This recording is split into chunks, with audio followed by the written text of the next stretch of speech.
So electronic configuration of molecule, अभी तक हम लोग एटम सीख रखते थे। जैसे मान लो ऑक्सीजन एटम था, ऑक्सीजन एटम का इलेक्ट्रॉनिक कॉन्फ़िगरेशन कैसे लिखते थे? पहले तो इलेक्ट्रॉन काउंट करते थे, कितना इलेक्ट्रॉन है? 8।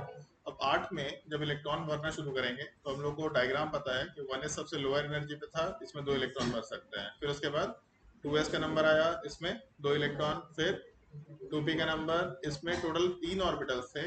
3 ऑर्बिटल्स का मतलब कितने इलेक्ट्रॉन भर सकते हैं? 1 इलेक्ट्रॉन, 2 इलेक्ट्रॉन, 3 इलेक्ट्रॉन। फिर पेयरिंग कराना शुरू किया, 4 5 6। तो अपने स्ट्रक्चर में 4 इलेक्ट्रॉन फिल हो चुका है, 4 ही इलेक्ट्रॉन बाकी है। तो 6 इलेक्ट्रॉन भरने का तो स्कोप ही नहीं है, इसका मतलब 4 भर के इलेक्ट्रॉनिक कॉन्फ़िगरेशन लिख सकते हैं। सिमिलर टाइप का कंसेप्ट हम लोग को अब मॉलिक्यूल के सेंस में लिखना है। मतलब हम लोग मॉलिक्यूलर ऑर्बिटल की बात कर रहे थे, तो मॉलिक्यूलर ऑर्बिटल लिखने के लिए हम लोग को मॉलिक्यूल के इलेक्ट्रॉन्स को काउंट करना पड़ेगा, उसके हिसाब से आंसर लिखना पड़ेगा। पहला पॉइंट नोट करो, select the molecular orbital diagram of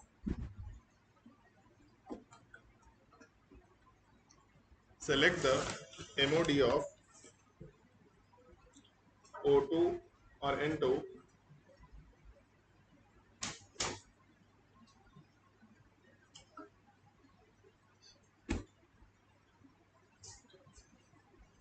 इसमें पहला part, in case of neutral species या न्यूट्रल मॉलिक्यूल लिख लो। In case of neutral molecule, if electron is greater than equal to 15 या ग्रेटर देन इक्वल टू 16 कर लेते हैं यहाँ पे, greater than equal to 16, molecular orbital diagram of O2।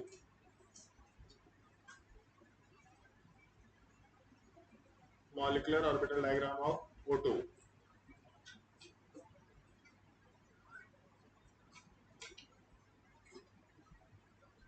दूसरा, if electrons is less than equal to 15,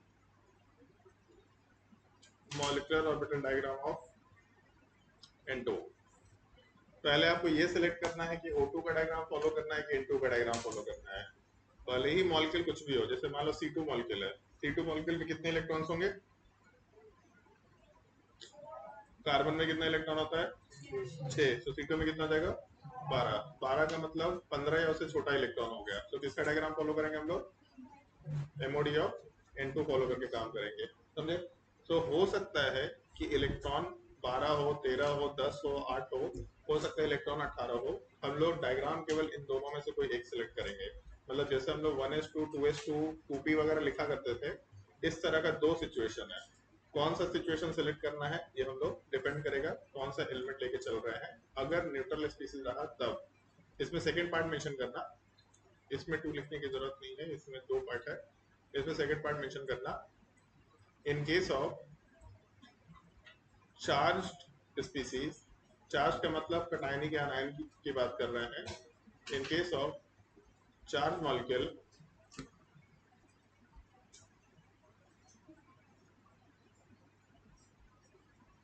consider the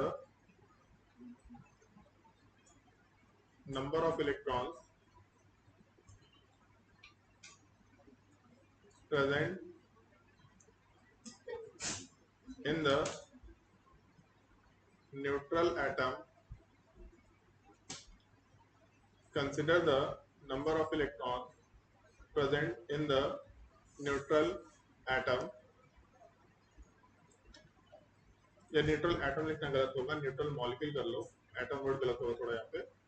neutral molecule of the given ionic species.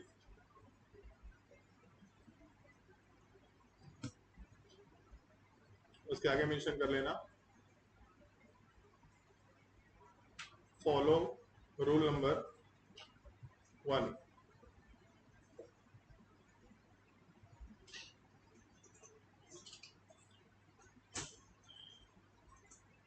जैसे मान लो N2 2- दे रखा, N2 2- में कितने इलेक्ट्रॉन होने चाहिए? नाइट्रोजन में कितना इलेक्ट्रॉन होता है? 7। लेकिन कितना नाइट्रोजन है? 2। टोटल कितना हो गया? 14, लेकिन 2 नेगेटिव चार्ज भी है। नेगेटिव चार्ज का मतलब इलेक्ट्रॉन ऐड हो गया। टोटल कितने इलेक्ट्रॉन हो गए? 16। लेकिन 16 होने का मतलब molecular orbital diagram of O2 follow नहीं करेंगे। फॉलो कैसे करेंगे? तो 16 इलेक्ट्रॉन से मतलब नहीं है। अगर कभी भी N2 माइनस दे रखा है, N2 2 माइनस दे रखा है, तो आपको न्यूट्रल पार्ट को देखना है केवल। न्यूट्रल पार्ट N2 हुआ। N2 में कितने इलेक्ट्रॉन्स है? N2 में 13 इलेक्ट्रॉन है। कितना? 14 इलेक्ट्रॉन। अगर 14 इलेक्ट्रॉन है तो कौन सा सिस्टम फॉलो करेंगे? तो अगर electron less than equal to 15 है तो नाइट्रोजन का diagram, greater than equal to 16 है तो ऑक्सीजन का डायग्राम कंसिडर कर सकते हैं। तो यहाँ पे 14 अगर आया सिस्टम में, इसका मतलब हम लोग आराम से molecular orbital diagram of N2 follow करके क्वेश्चन सॉल्विंग करना शुरू कर सकते हैं। बस ये एक बेसिक रूल है, बाकी तो हम लोग क्वेश्चन जब सॉल्व करना शुरू करेंगे तो अपने आप समझ में आएगा। नोट कर लो रूल, फॉर एग्जाम्पल भी